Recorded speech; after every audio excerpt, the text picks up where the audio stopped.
Welcome to Samba Samba. Enjoy the video. You have both workbooks open.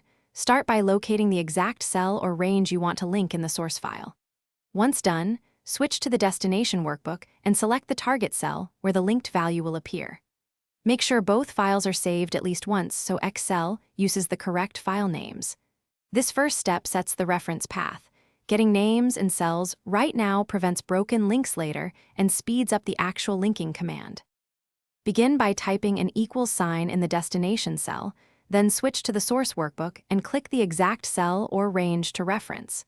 Excel constructs the external formula including the workbook name, sheet name, and cell address.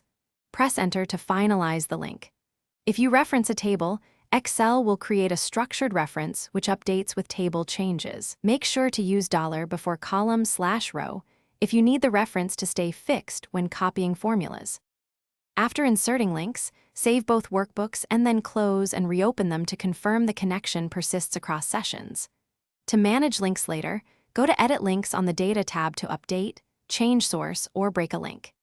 If you encounter #ref or broken links, first verify the source file wasn't renamed or moved.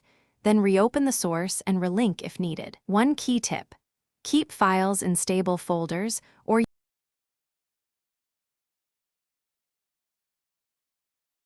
Thanks for watching. Consider subscribing if we helped you.